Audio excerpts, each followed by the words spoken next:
Hello everyone, সবাই কেমন আছেন? হয়তো অনেকে এখনো স্লিপিং কোর্সগুলোতে বাস জার্নি করেন নাই, লং জার্নির জন্য ভয় করেন। তবে আমি আজকে সেই জন্য আমার অভিজ্ঞতাটা শেয়ার করব, এই জন্য আজকে ভিডিওটা দেওয়া। তো এটা হচ্ছে গ্রিন লাইন স্লিপিং কোর্সগুলো, যেটাতে করে একদম শুয়ে থেকে আপনি জার্নি করতে পারবেন। তো আমাদের গেট খুলে দিল, আমরা উপরে উঠেই গেলাম। অ্যাকচুয়ালি আমাদের এই প্রথম কোনো স্লিপিং কোর্স বাসে জার্নি করা, এত লং জার্নি কখনো এর আগে করা হয় নাই, এবং আমরা এটা অভিজ্ঞতার জন্যই করেছিলাম। তো বাসটাকে আগে দেখে নিই শুরু থেকে শেষ পর্যন্ত। প্রত্যেকটা আসলে সিটগুলো একটা রুমের মতো পর্দা দিয়ে কাভার করা, আপনি নিজস্বতা বজায় রাখতে পারবেন। আমি দুই দিকে সিট নিয়েছি, একদিকে নিয়েছি ডাবল সিট আর একদিকে হলো সিঙ্গেল সিট।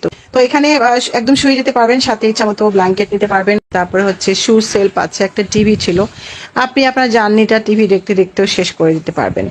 তো ওভারঅল জার্নিটা আমাদের ভালোই ছিল, বাচ্চারা খুব হ্যাপি ছিল। তবে সাইফানের খুব মন খারাপ ছিল যে আমাদের সিটগুলো নিচে। তো আমি ইচ্ছে করে নিচে নিয়েছিলাম, কারণ ফ্যামিলি সহ ব্যাগেজ আসলে উপর থেকে নিচে নামা ওঠা বারবার, কারণ বাসগুলোতে তো মাঝে মাঝে স্টপ দেয় খাওয়া দাওয়ার জন্য, এটা নামা ওঠা খুব কষ্ট হয়ে যাবে। সাইফানের কথা ভেবে, আর যদি কখনো বাস জার্নি করি ইনশাল্লাহ ওর জন্য উপরে সিট নিব। তো এই ছিল আমাদের অভিজ্ঞতা। চলে এসেছে আমরা কথা বলতে বলতে আমাদের গন্তব্যস্থলে, এটা হচ্ছে কক্সেস বাজারের ডলফিন মল। তো আজকের ভিডিওটা এই পর্যন্তই, আশা করছি আপনাদের ভালো লাগলো। আল্লাহ হাফেজ।